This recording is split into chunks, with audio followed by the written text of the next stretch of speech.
ஆராய்ச்சி செய்து இந்த உலகத்துல இந்த பிரபஞ்சத்திலிருந்து எடுத்த கர்மவினை தீர்க்கக்கூடிய மூல மந்திரம். நீங்க கோவில்ல போய் விளக்கேத்துறதா இருந்தா இந்த மந்திரத்தை ஒரு முறை சொல்லுங்க. முற்பிறவியில செய்த பாவங்கள் எப்பிறவிக்கும் தொடராமல் இருக்க இப்பிறவியிலேயே என் தந்தை வழியில் வந்த கர்மாவனை, என் தாய் வழியில் வந்த கர்மாவனைகள், என் தாயுடைய கர்ப்பத்திலிருந்து நான் இந்த பூமிக்கு கொண்டு வந்த கர்மாவனைகளும் இன்றோடு நிவர்த்தியாகட்டுன்னு 5 தீபம் விளக்கேத்தி சாமிக்கு தேங்காய் வளம் பூ மாலை கல்கண்டு வாங்கி அர்ச்சனை பண்ணி உங்க ஜாதகத்தை கொண்டு போய் சாமி பாதத்துல வச்சு இன்னையோட எனக்கு எல்லாம் நல்லது நடக்கும்னு மனசார கும்பிட்டு வாங்க. வாழ்க்கையில அசுர வளர்ச்சிக்கு வந்து. அனைவருக்கும் வணக்கம்.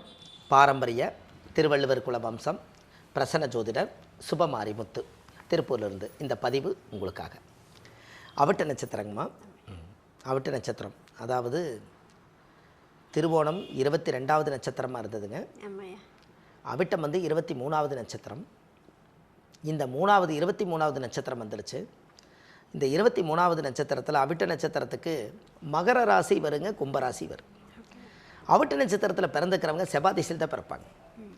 என்றைக்குமே பாருங்கள், ஒரு உதாரணமாக சொல்கிறேங்க, சைலண்ட்டாக ஒரு விஷயம் நடக்குங்க. அவிட்ட நட்சத்திரக்காரர் எப்போவுமே தனியாக தான் இருப்பாங்க. ஆனால் ஃபேமிலியோடு இருக்கிற மாதிரி தான் காமிப்பாங்க. ஆனால் அவங்களுக்கு தனியாக தான் இருப்பாங்க.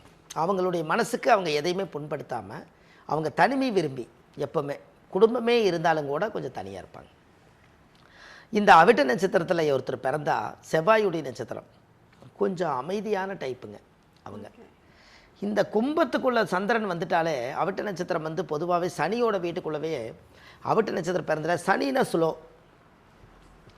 மன அமைதியாக அப்படியே பொறுமையாக நிதானமாக எல்லோரும் மாதிரி ரொம்ப வேகமாக அப்படியே கொந்தளிக்கிற மாதிரி இல்லாமல் அப்படி ஸ்மூத்தாக அந்த நட்சத்திரம் அப்படியே மெல்லமாக போகுங்க.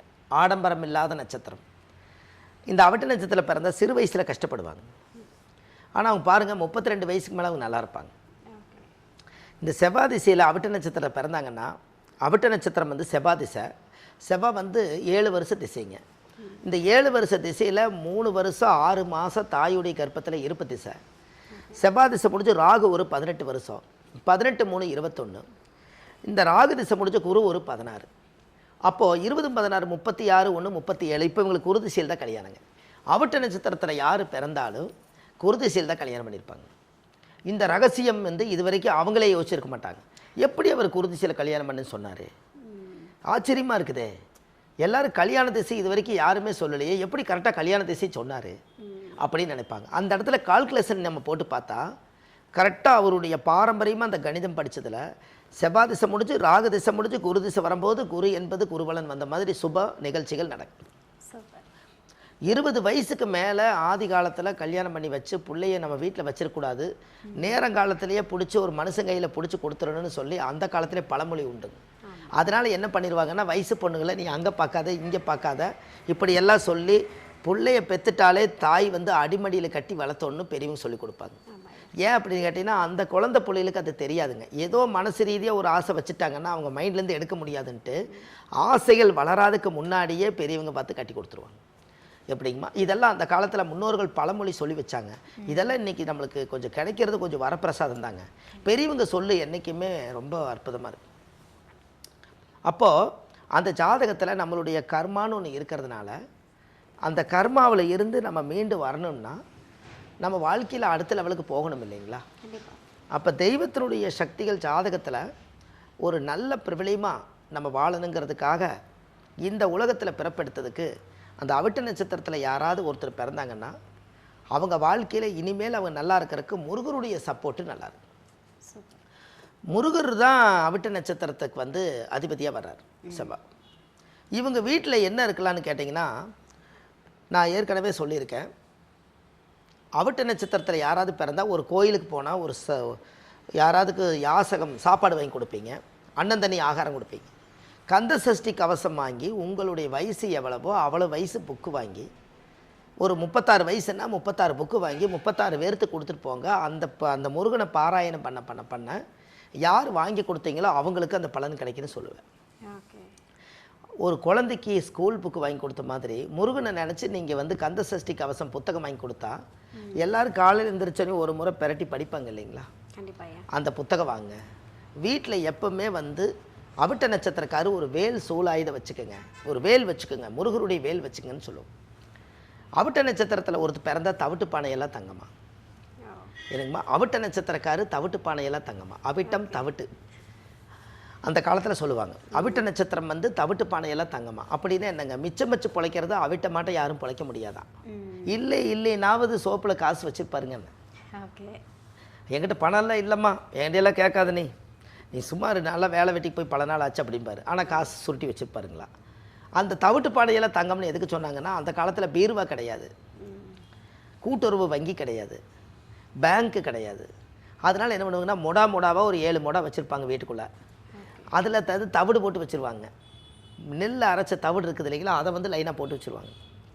இந்த தவிடுக்குள்ளே வந்து இந்த தவிடு இருக்குது இல்லைங்களா, இந்த தவிட்டுக்குள்ளே கொண்டு வந்து காசை சம்பாதிக்கிறதெல்லாம் கொண்டு வந்து 3வது மொடாவோ 5வது மொடாவிலேயே ஏதோ ஒன்று தவிட்டுக்குள்ளே வச்சுருவாங்க. யார் வைக்கிறதுங்க, அவிட்ட நட்சத்திரக்காரர் வைக்கிறது. அந்த நாள் அவிட்ட நட்சத்திரம் கல்யாணம் காட்சி வரும்போது அந்த தவிட்டுக்குள்ளேருந்து காசை எடுத்து கல்யாணம் பண்ணுவாங்களா. அதனால் அன்றைக்கி பழமொழி என்னென்னு கேட்டிங்கன்னா, அவிட்ட நட்சத்திரம் தவிட்டு பானையெல்லாம் தங்கம். தங்கத்தை ஒழிச்சு வைக்கிறதே தவிட்டு பானையில் தானுங்கண்ணே. தவிட்டு பானையில் என்னங்க, தவிடு போட்டு வச்சுக்கிற பானைக்குள்ளே வச்சுட்டா தெரியாது இல்லைங்களா, எதுன்னு தெரியாதுல்ல. அதுக்காக அது சொன்னது. எல்லாம் பாருங்கள், அந்த காலத்தில் பழமொழிகள் இருக்கா இல்லைங்களா, ஜோசியத்துக்கு கூட பழமொழி இருக்குது. அப்போ இந்த முன்னோர்களெல்லாம் அந்த காலத்தில் வாழ்ந்ததில் ஒரு பெரிய ஒரு ஆராய்ச்சி என்னென்னு கேட்டிங்கன்னா, வாழ்க்கையில் அடுத்தடுத்த லெவலுக்கு போகிறதுக்கு அவிட்ட நட்சத்திரக்கார் என்றைக்குமே அவங்க பேச்சு, அவங்க யாராவது ஒருத்தர் சொன்னால் கூட கேட்க மாட்டாங்க, அவங்க புத்தியிலே அவங்க வாழ்ந்துட்டுருப்பாங்க. அப்போ அவர் பிறக்கும்போது செவ்வாய் திசையில் பிறப்பார். செவ்வாய் திசை 3 வருஷம் 6 மாதம். அப்போ செவ்வாய் திசை முடிஞ்சு ராகு திசை 18 வருஷங்க. இந்த 18 வருஷத்தை இதை கொண்டு போய் சேர்த்திங்கன்னா 18×3=21 ஆச்சு. இவருக்கு சிறு வயசுலேயே ராகு திசை போயிடும். இந்த ராகு திசை சின்ன வயசில் வரக்கூடாதுன்னு சொல்லிக்கிறேன் இல்லைங்களா. அப்போ இந்த ராகு திசை வந்துருச்சு, என்ன நடக்கும் அப்படின்னு கேட்டிங்கன்னா, 18 வருஷம் ராகு திசைன்னா அவர் 18 வயசில் வயசு பையனாக தான் இருப்பாருங்க. ஒரு 3 வருஷம் இந்த இருப்பத்துக்கு போட்டால் 21 வயசில் கரெக்டான வயசு பையனாக இருப்பார். அப்போ இவருக்கு என்னென்னு கேட்டிங்கன்னா, கல்வி வந்து தடவரும். கல்வி விட்டுட்டு ஏதாவது ஒரு வேலைகளை செய்து மாட்டிக்கிறது, தேவையில்லாத மன உளைச்சல்களை கொடுத்துக்கிறது, மனசுக்குள்ளே பாரத்தை இறக்கிக்கிறது, இப்படி ஏதாவது ஒரு பிரச்சனைகள் வந்து ஜாதகத்தில் வந்து உட்காந்துக்குங்க. இதனால் ஒரு மனசு வேதனைப்படும். அப்போ ஜாதகத்தில் வந்து அந்த பிறக்கும்போது ராகதிசை வந்து கரெக்டாக பாருங்கள், 21 வயசில் ராகதிசை முடிச்சிடும். அப்போ படிப்பை தடை பண்ணி மறுபடியும் படிப்பார். ஆமாங்க, படித்து எப்படி வந்துடுவார், குரு திசையில் கல்யாணம் பண்ணிடுவார். பாருங்களேன், 21 வயசுக்கு மேலே 16 வருஷம் குருங்க. அப்போ 20 ஒரு 16 36 1 37 வயசுக்குள்ளே இவர் குரு திசை முடிஞ்சிருங்க. இந்த குரு திசைக்குள்ளே கல்யாணம் பண்ணி, குருன்னா குழந்தை, 2 குழந்தைகளும் பிறக்கும், ஆண் ஒன்று பெண் ஒன்று பிறக்கும், பெண் குழந்தைகளும் பிறக்கும். இந்த குழந்தைகள்லாம் பிறந்ததுக்கப்புறம் அவர் அந்த குழந்தைகளுக்கு தேவையானது எல்லாமே அவர் செய்வார். குழந்தைகளுக்கு எல்லாமே தேவையானது எல்லாமே செய்வார். அப்புறம் அதுக்கப்புறம் பார்த்திங்கன்னா அவங்களுடைய வாழ்க்கையில் ஒரு பெரிய மாற்றத்தை உருவாக்கிடும். அப்புறம் 36 வயசுக்குள்ளே இடம் வாங்கி வீடு வாசல் கட்டி தொழில்துறையெல்லாம் அமைச்சு இந்த சமுதாயத்துக்கு என்னென்ன தேவையோ அதுகளை எல்லாத்தையும் கரெக்டாக செய்து வச்சு நல்லா ஒரு சந்தோஷமாக வாழ்கிறதுக்கு உண்டான வழிகளை எல்லாம் தேடி வச்சுருவார். 36 வயசு வரும்போது இந்த குரு திசை முடிஞ்சு சனி திசை 19 வருஷங்க. அப்போ 36க்கு அப்புறம் சனி 19 வருஷம் வந்தால் கிட்டத்தட்ட 55 56 வயசு 60 வயசு பக்கம் ஓடிடுவார். அப்போ இந்த சனி மகா திசையிலேயே அவர் ரிட்டையர்ட் ஆகிறாரு. சனியும் புதனும் அவருக்கு ரிட்டையர்டு வயசுங்க. அப்போ இவருக்கு சனி திசையிலேயே புதன் திசையிலே ரிட்டையர்ட் ஆகிட்டாருன்னா, அவிட்ட நட்சத்திரக்காரர்களுக்கு எல்லாமே இதுவரைக்கும் தேடி வச்ச செல்வம் எல்லாமே கடமை முடிக்கிற காலம் சனியும் புதனுமே. அப்போ பாருங்கள், இது நம்ம தெரிஞ்சுக்கிட்டாங்கன்னா இவங்க வேக்கியானமாக பிழைப்பாங்கல்லங்கன்னு.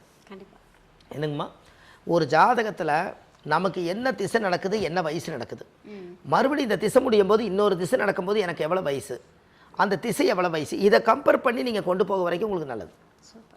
எப்போவுமே அந்த ஒரு பிரச்சனை வந்து ஜாதகத்தில் கிடைக்கும். அப்போ ஜாதகத்தில் வந்து பாருங்கள், இப்போ நம்ம வயசை வந்து நம்ம வயசை என்றைக்காவது ஒரு நாள் நம்மளே போட்டு பார்த்துக்குவோம். ஓ, நம்மளுக்கு இவ்வளோ வயசாச்சல்ல, ஓ பாரு நம்ம இது வரைக்கும் என்ன இருப்பு வச்சுக்கிறோம், வீடு கட்டிக்கிறோமா, நம்ம இடம் இருக்குதா, வாகனம் இருக்குதா, பேங்க் பேலன்ஸ் எவ்வளோ இருக்குது, நம்மளை பற்றி நம்ம யோசிக்க மாட்டாங்களா. ஒரு குறிப்பிட்ட ஏஜுக்கு மேலே நமக்குள்ளே ஒரு சோகம் வரும். அதனால் நீங்கள் எப்போவுமே அவிட்ட நட்சத்திரக்கார் பார்த்தீங்கன்னா பேனாவை எடுத்து கணக்கு போட்டு நான் யார்கிட்ட கடன் வாங்கிக்கணும் வருஷம் எழுதுவார். அப்போ இவருக்கு விலை கொடுக்கணும், இவருக்கு விலை கொடுக்கணும், இவருக்கு விலை கொடுக்கணும், ஓ இவ்வளோ வாய்ப்போச்சா, ஆஹா இதெல்லாம் அடைக்கிறேன்னா அப்போ அடுத்த வருஷத்துக்குள்ளே முடிச்சா தானே நம்ம அடுத்த லெவலுக்கு போக முடியும். இது கணக்கு போட்டு வாழ்கிற நட்சத்திரம் அவிட்டம். அதனால தான் சிக்கனமாக பிழைக்குங்கிறது தான் அவிட்ட நட்சத்திரத்தை அவிட்டுப்பான காசு வாங்க முடியாதுங்கன்னு அவர் கேட்டேன். தனியாகவே சுற்றுவார். ஃபேமிலி இருந்தாலும் அவருக்கு தனிமை விரும்பி அவிட்டம் என்பது. அப்போ அது ஜாதகத்தில் வந்து முன்னோர்களுடைய ஆசீர்வாதங்கள் அவங்களுக்கு இருந்துக்கிட்டே இருக்கு. அதே போல் முருகன் அவங்க கண்டிப்பாக கும்பிடணும். வாழ்க்கையில் அவிட்ட நட்சத்திரத்தில் யாராவது ஒருத்தர் பிறந்த 6 வடை முருகரை போய் கும்பிட்டு வந்துடணுங்க.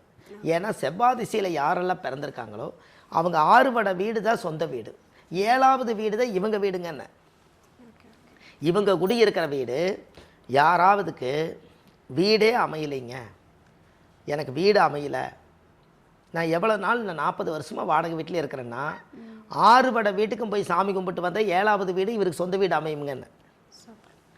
அது நீங்கள் கண்டிப்பாக அது செவ்வாய் திசையில் பிறந்தவங்களுக்கு செவ்வாயுடைய ஆதிக்கம் 10வது தான் பூமி அமைய மாட்டேங்குது. அப்போ பூமி சம்மந்தப்பட்ட செவ்வாயோட ஆதிக்கம் யாருக்குன்னா முருகன். அப்போ 6 முருகர் தான் இந்த உலகத்தில் படையெடுத்தாங்க. அதனால் 6 பட வீட்டையும் போய் கும்பிட்டு வந்தாச்சுனால் 6 முருகருடைய சக்தி 7வது வீடாக மாறுமா. சூப்பர். அப்போ ஜாதகத்தில் பாருங்கள், தெய்வம் அமைச்சு கொடுக்குற வீட்டில் தான் குடியிருக்கணுங்கிறது விதி இருக்குது. அப்போ அவங்க ஜாதகத்தில் பாருங்கள், பூர்வ ஜென்மத்தினுடைய யோகங்கள், அதனுடைய பவர்கள், இது எல்லாமே வாழ்க்கையில் ஒரு பெரிய அசுர வளர்ச்சிக்கு வர்றதுக்கு இந்த யோகம் நம்மளுக்கு சரியாக வரும். அப்போ இதெல்லாம் நம்ம ஜாதகத்தில் வந்து முன்னோர்கள் இது எல்லாம் வந்து சரிப்படுத்தி வச்சுக்கிறனால தான் இதுவரை காலமாக நம்ம வாழ்க்கை இவ்வளவு காலம் வந்ததுக்கு காரணம். அப்போது அந்த பூர்வ ஜென்மத்தினுடைய கணக்கை இந்த காலகட்டங்களில் நம்ம எல்லா விஷயத்தையும் செஞ்சுருக்கிறோம். அவிட்ட நட்சத்திரம் பிறந்துக்கிறவங்களுக்கு கோயில் கொடுத்துட்றேங்க. அந்த கோயிலுக்கு அவங்க போய் சாமிக்கு தேங்காய் பழம் பூ மாலை கல்கண்டு வச்சு அர்ச்சனை பண்ணி அந்த கோவிலில் சாமி கும்பிட்டு வந்தாச்சுன்னு சொன்னால் அவங்க வாழ்க்கை ரொம்ப நல்லா இருக்குங்க. கண்டிப்பாக நீங்கள் இதை செஞ்சுட்டு வாங்க, உங்கள் வாழ்க்கை ஒரு பிரமாதமாக இருக்கும். சூப்பர். இப்போ வந்து நீங்கள் வந்து பெற்றோருக்கு ஒரு சிறந்த அறிவுரையாக அந்த வீடியோவில் ஒன்று சொல்லியிருக்கீங்க. என்ன அப்படின்னா, அவிட்டத்தில் இருக்கக்கூடிய குழந்தைகளை பற்றி பெற்றோருக்கு ஒரு கவலை வந்துடும் இல்லையா? ஐயோ நம்ம பையனுக்கு 21 வயசுக்குள்ளே ராகு நடக்குதா, அப்போ நம்ம எப்படி அதை வந்து பத்திரமா பார்த்துக்கணும், எப்படி படிக்க வைக்கணும் அப்படின்னு இனிமேல் இந்த வீடியோவை பார்த்து சிந்திப்பாங்க. கண்டிப்பாக. அதுக்கப்புறம் வந்து குரு நடக்குதுன்னு சொல்லி அதுக்கும் ஒரு நிம்மதி கொடுத்துருக்கீங்க, பெருமூச்சு கொடுத்துருக்கீங்க. கண்டிப்பாக இப்போ அவங்களுக்கு வந்து ஒரு மன நிம்மதி கிடைச்சிருக்கும் அப்படின்னு நினைக்கிறேன். ரொம்ப நன்றி. ரொம்ப நன்றிம்மா. வணக்கம். ஐயா, அவிட்ட நட்சத்திரம் பேசிகிட்டு இருந்தோம், நிறைய விஷயங்கள் சொல்லிட்டீங்க. சரி. ஸோ அதுக்கு வந்து சஸ்பென்ஸாக வந்து ரகசிய கோவில் அப்படின்னு ஒரு விஷயத்த சொல்லுவாங்க. ஓகே, இந்த அவிட்டம் போய் வழிபட்டுட்டு வரக்கூடிய அந்த கோவில் எது ஐயா?